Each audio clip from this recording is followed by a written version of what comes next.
ako ang nagtatawag ng recitation. Ngayon, mukhang ako ang natawag biglaan. I would like to congratulate batch 1990. Hoy, class, quiet. Hindi ako sanay na nagsasalita ng merong hindi nakikinig. Kaya makinig kayo. Okay? O, you listen. Minsan nila ulit maririnig yung boses ko. Maraming reunions na ang nangyayari, pero hindi kami nakikita sa mga events na yon. Bakit? Hindi invited. Kasi yung invitation ay, mapunta kayo, yung pasabi. Pero iba tong batch na to. Pinuntahan nila kami sa office. Kita niyo yung picture, yun mismo yun. Pinuntahan nila kami. So, nung oras na yon, I just felt that I am important, that we are important, and it's important that we come here. So, nandito kami ngayon. Kagabi, ang mami ko gusto talagang pumunta. Kaya lang, multiple choice kami. Hindi pwedeng lahat umalis sa bahay kasi walang maiiwan dun sa daddy ko na may sakit. Kung mami ko ang pupunta dito, hindi naman siya makarating dito nang walang maghahatid. Eh ako rin yun. So, ako rin yun. So sabi ko, mami, ihahatid kita, babalik ako na lang dito. Kasi mukhang mas marami kang magagawa kung ikaw yung nandun. Sabi niya, hindi, ikaw na lang. Sabihin mo na lang sa kanila na miss daw niya yung moment na makapunta dito. Pero isang reunion niya yata nakapunta naman siya. Nakarating ba siya sa isang reunion niyo? So, tandang-tanda niya na masaya yung reunion na yun. So, I know na hindi siya nagkamali sa pagsabi na ako yung pinadala niya dito. Okay po ba? Binabati ko yung mga nag-organize nito. Pero mas binabati ko yung mga dumating. Kasi kahit gano'ng ilan prepare to, kung hindi kayo darating, this will be useless. Ang reunion ay panahon para mag-recall tayo ng past memories natin. Balikan yung mga masayang araw nung high school kayo, the way you were, how you have traveled until you reach this point. Sana, pag binalikan niyo yung buhay niyo nung high school, tas yung buhay niyo ngayon, ang basehan niyo ng success ay hindi kung ano yung dami ng pera niyo sa bangko, kung anong luxury meron kayo ngayon, kung hindi, kung gano'n ba naging kasilbi-silbi ang buhay niyo sa lipunan. Bilang values education teacher nung panahon niyo, sana naging makabuluhang tao kayo. Kung kayo ay tatay, kung kayo ay naging mabuting tatay, okay na yun. Mabuting tao na kayo, and that is already very successful. Yun lamang, and enjoy the rest of the day.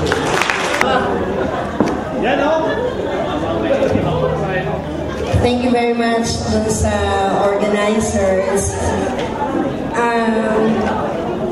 Hindi talaga ako pala-attend ng reunion. But because ito yung first batch. Ito yung first year teacher.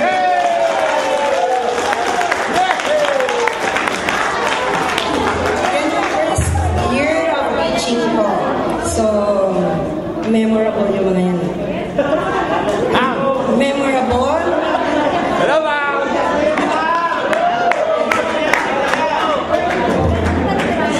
Nakabulong dito. Ang payat-payat lang pa doon. Hindi ako long-legged. Long-handed. I can still remember yung aming room. Open pa, kung natatandaan nyo, kayo lahat ay nasa itaas, kami namin ang nasa ibaba. Tama ba yun? So first year of teaching ko, first year na napapunta ako sa isang Catholic school. So, very memorable yung year na yan. I'm not really a teacher by profession. I am an agriculture graduate, but then I took up 18. Nung pumasok ako sa Liceo, wala pa akong 18 units of education. But then Ma'am Napisa accepted me Kasi nga, masyado daw marami yung batch noon, kaya nagbuo ng isa pang section. So, kung wala yung section na yan, wala ako. Kung wala yung section na yan, wala ako. And because binigyan din naman ako ng isang memorable experience,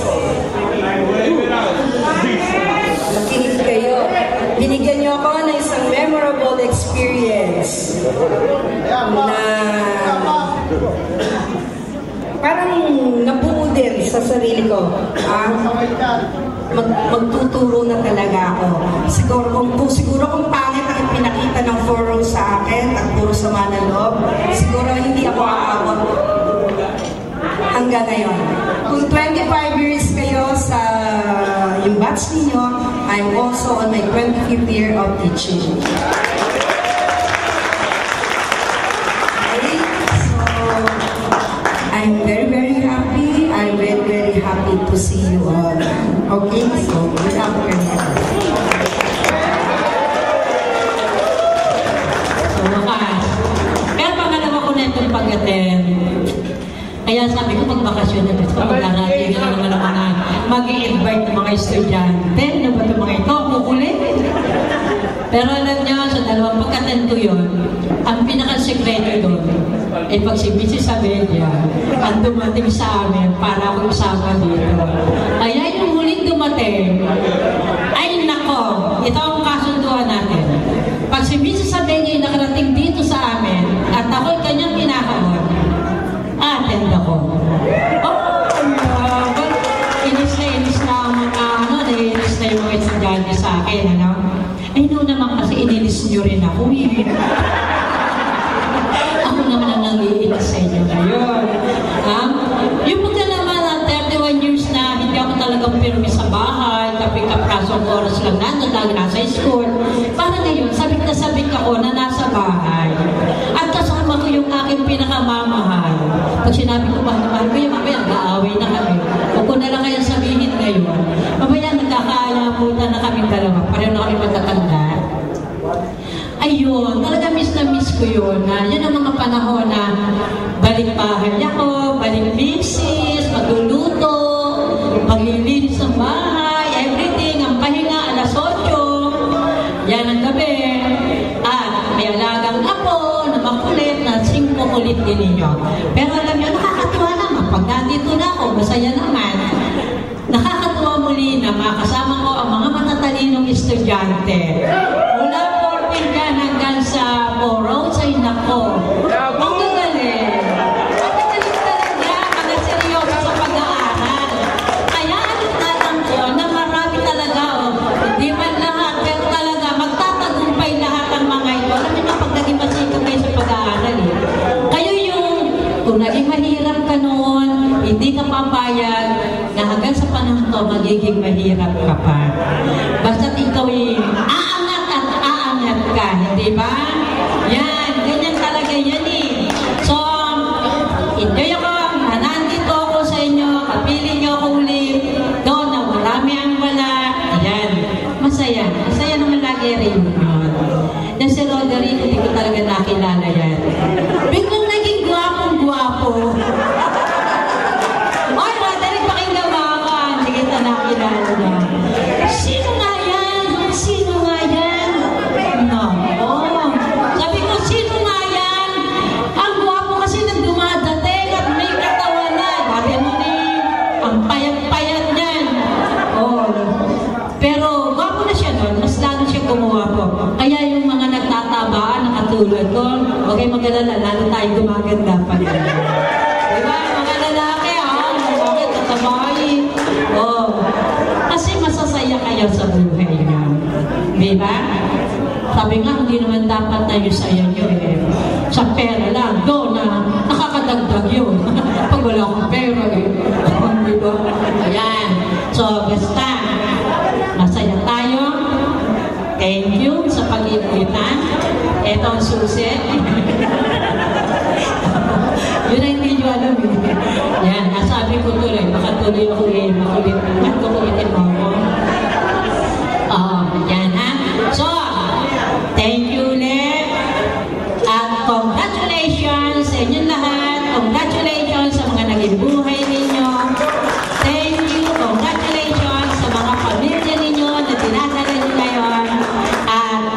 inaasahan ko pa rin pinagdarasal ko ang patuloy ninyong pananagumpay sa buhay. Nakita ko doon yung sabi ko, parang si Jay. Sabi, si Jay nga ho yun. Pati anak ko, hindi ko na, isang taon na hindi ko nakita eh. Parang hindi ko na malimutan. Kaya, so, paano yan? Good luck. Kailan ulit reunion nyo? Diyos ko, makakalakad pa ba tayo? Susunduin na! Susunduin! Okay, papasok ko na sa kaibigan ko.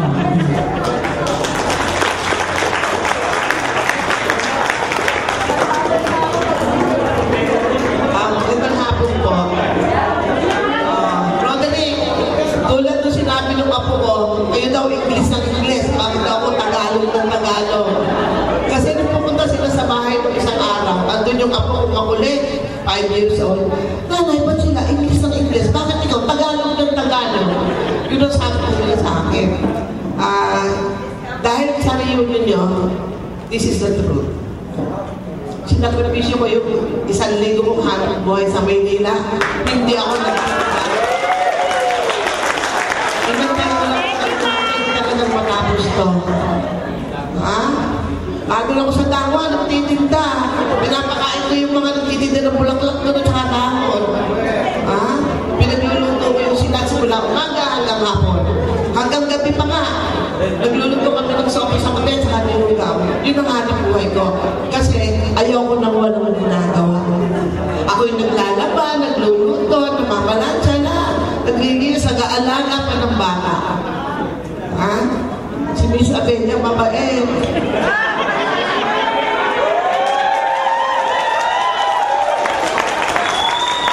Ang pagkakilala nyo sa akin, salbahe ako.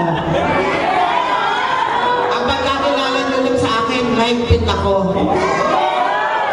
Kaya ako naghigpit ng ganoon para matuto kayo.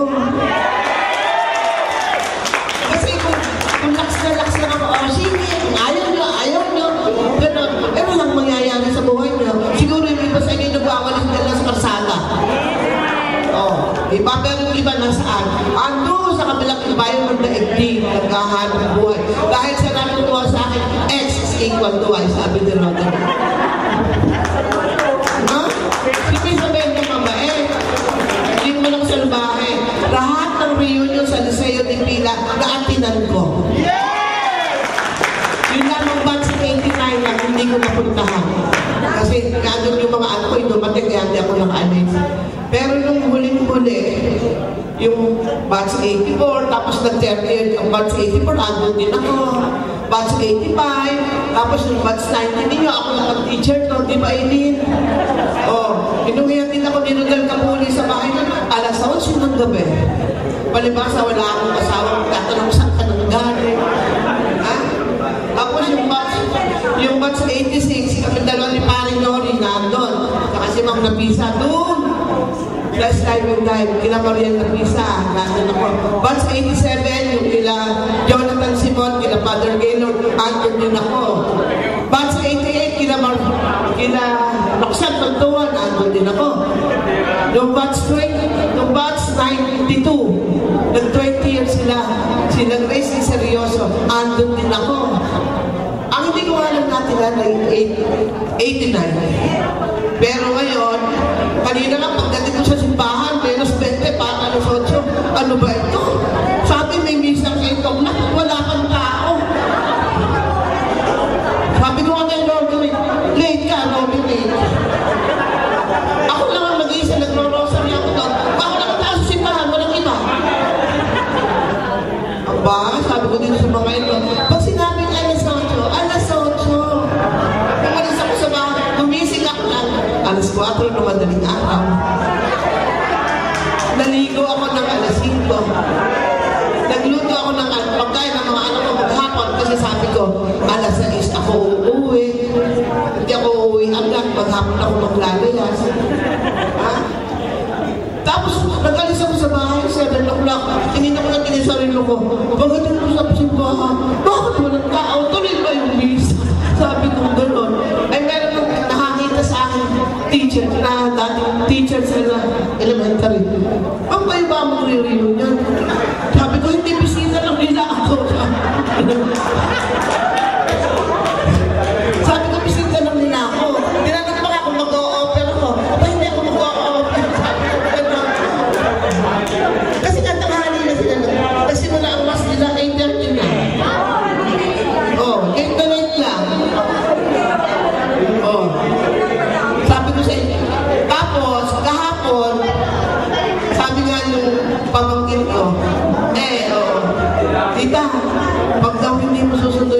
mo ako sa kanilang bahay.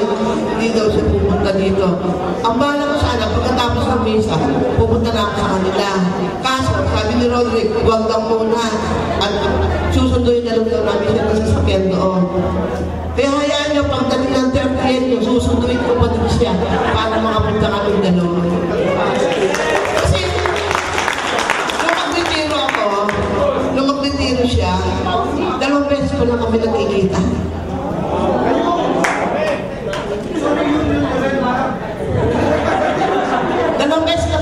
Bakit ako pa sa simbahan, nagkita kami dalawa. Sa simbahan. Ay ako, lagi din ako na sa simbahan ngayon. Doon naman sa Magdalena, hindi nga lang sa Santa Cruz. Kasi, para sa ipagdasal ko naman, meron kasi akong nagpapare. Meron akong nagpapare. Meron akong sakristan. Meron akong anak na UCD. Kaya si Miss Abella, hindi na salbahe, hindi na mahigpit. Nasa simbahan na ako lagi. Kasama sa akin ang magalit. Eh kayo, kasi yung iba sa inyo. Pero nagsabi sa akin, 2 estudyante. Ang sabi, ma'am, baba naman ang binigay yung grade sa akin. Bakit? Nag-aral ba kayo mabuti? Si Banky, yan. Pagdating sa bahay namin, ang baba naman ang binigay mo sa akin grade. Tapos si Banky, din kanina umaga na sa simbahan. Si Mamam naman, magbaba nila binigay mo sa akin grade. Mataas naman ang noon niya ngayon eh. Pero naman kayo ha? Oo, ayaw pa ba nung life? Mataas na yun. Sa mathematics, nakakawa ng 76, 77. Okay na yun. Nakakala nyo. Ibig sabihin, hindi naiintindihan na kayo kahit kaunti. Oh. Pag nakakuha na kayong line up, ibig sabihin, madami na kayong naiintindihan. Pero pag 77, 75 mataas, hindi naiintindihan din kayo. Kaya huwag yung itanim sa isip nyo, kasi daw kahit daw sa Amerika, pinag-uusapan daw ang ugali ni Mang Pamela. May nagkwento sa akin nung kapit sa estate, pinag-uusapan kayo daw i-terror ng disabled pila. Ang bait-bait ko saka kayo nakakita ng kahit maniasan mo may point.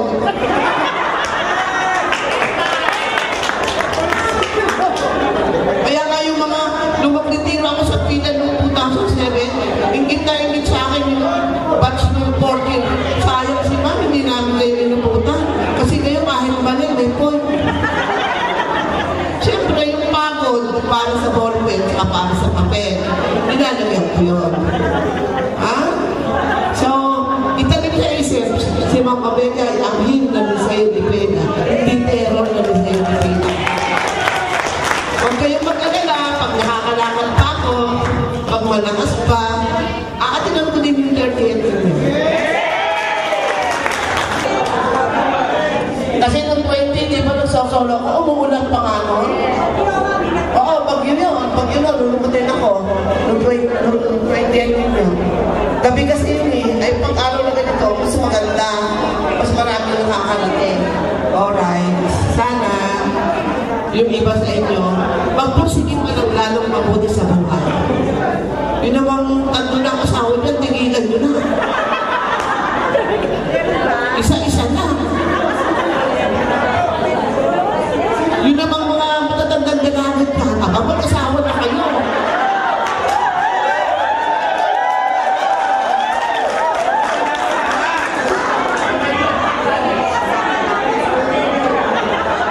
Kasi meron akong eskwela batch 88. Nagkita-kita kami sa isang bahay ng klase ko. Yung silang babae, panay 45, 46, 45, 46. Puro dalaga.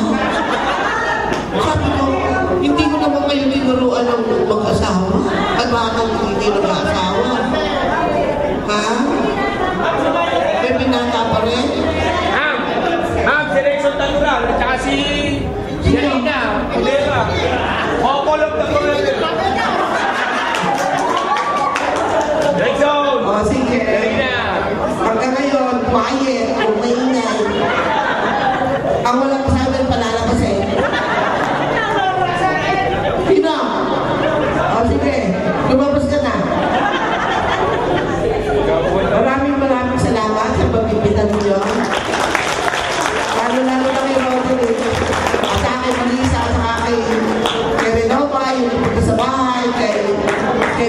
Mahal ko to, mahal ko pa to. Oo, yun. Ha? Tandaan mo, Roderick, ako ay Tagalog, sabi ng ako mo, ba't sila English na English? Maraming salamat po.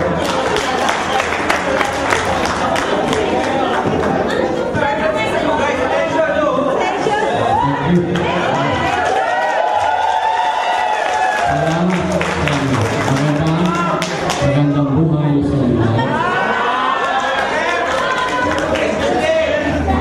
Ako'y natutuwa dahil ako'y nakarating dito sa inyong reunion na March 9 dahil ako'y may trabaho sa tubig ang uso ko ng treasure o ano man. Sabi ko, makapag-iintay naman yung palay sa tubig at yung